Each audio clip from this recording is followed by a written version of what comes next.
been about 18 months or so since I made the biggest decision of my life. Now that I'm almost 40, that's old, I killed cable TV. Okay, cable TV still exists, I just don't have it anymore. So the simple idea more than a year ago was just to see if what we were watching was really worth what we were paying. So 18 months later, where do we stand? How's it working? And more important, how much money are we spending? Let's go take a look.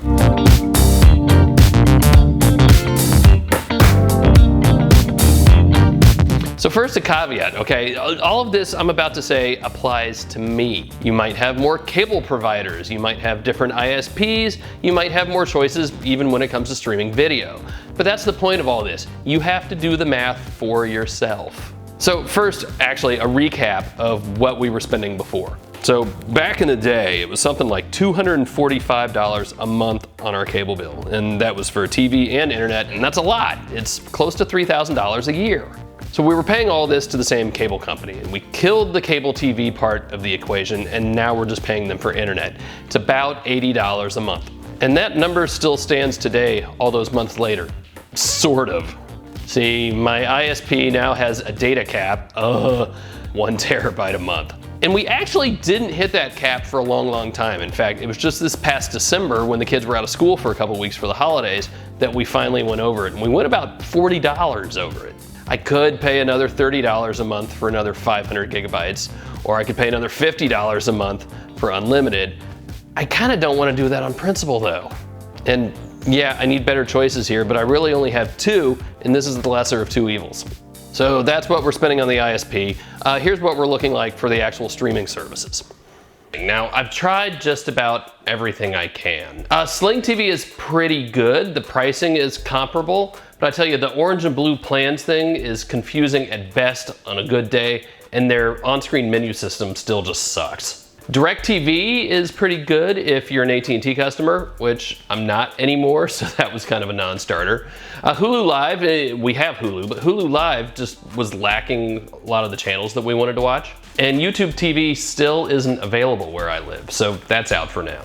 So that leaves us with PlayStation Vue. Now, it's not perfect, but it's mostly pretty good. The quality of the video you're actually watching can very much depend on the source itself, but it does do sports in 60 frames per second, so that's pretty cool.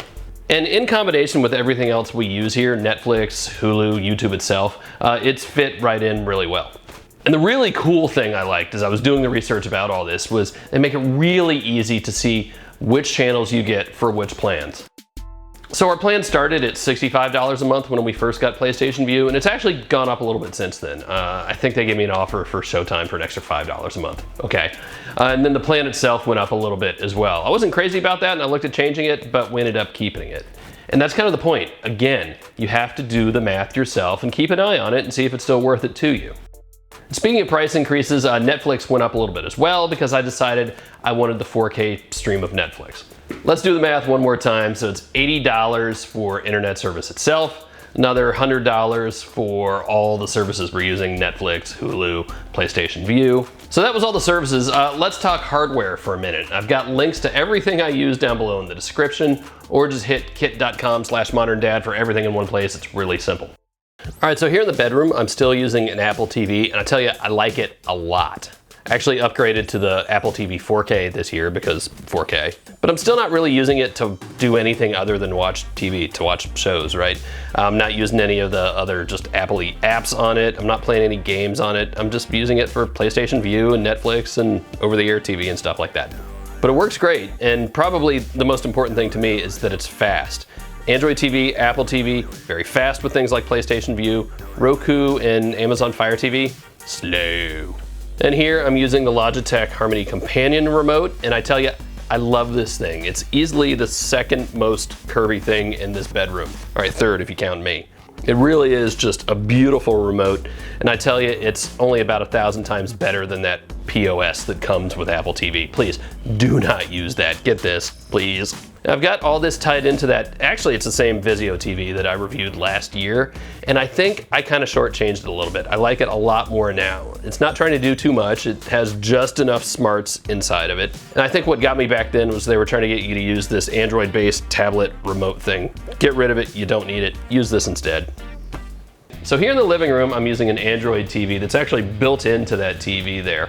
But I'm not gonna talk about the set anymore because the company itself has actually folded up shop here in the US. It's never gonna get any more updates and you really just shouldn't buy it. So most of the time I'm using an NVIDIA Shield TV with this. And I tell you, Shield TV is still the only Android TV box you should ever consider. It's powerful as hell, it's great for games, it's fast, and yes, it gets updates all the time. The one fun thing though is I'm stuck running Android TV on top of Android TV. It's a little inception and crazy, and don't do that if you can avoid it. And out here, I'm also using another Logitech remote. It's the Harmony Elite, again, back from that old video. This thing's insane. Yeah, it's also very expensive. It's big, but it's got a touchscreen. How cool is that? And it controls pretty much everything in the house. Now for audio, I'm using a relatively simple VIZIO soundbar. It's not top of the line or anything. I think I got it for a couple $100 on sale. And yes, it's yet another Chromecast target out here, which I think gives me about 32 here in the living room. The really cool thing about it is that the rear speakers and subwoofer all tie back into the soundbar wirelessly, so I don't have cables running all over the living room. Love that. So I haven't mentioned over-the-air content, and let's do that now. So we still get loads of sports on ESPN and Fox Sports and all these other sports channels over PlayStation Vue. But the big question I get all the time is, well, what about local sports, Phil? What about, regional SEC stuff where I live? Super easy. I used to use an indoor over-the-air antenna. I got smart and I'm now using an outdoor antenna. It's actually facing the right direction as well. That's a big deal. I get a ridiculous number of channels on it, and I tell you, the compression is so much better than anything you'll get streaming at this point. So the antenna is still running into an HDHOMERUN box, but I've updated that as well. So I've gone from the HDHOMERUN Connect, which has 2 tuners in it, to the HDHOMERUN QUATRO, which has 4 tuners in it. And that means we could be watching something over the air out here, somebody else could be watching something in the bedroom, at the same time somebody else could be watching something on a tablet or on a 3rd or 4th TV. So being able to watch all that OTA stuff all over the place was kind of important to us this year because we ended up doing a whole lot of work out here in the backyard. And yeah, I had to stick a TV out here. So this one's from TCL and it's got Roku built into it as the operating system. So you don't have to have any extra boxes or sticks or dongles or whatever.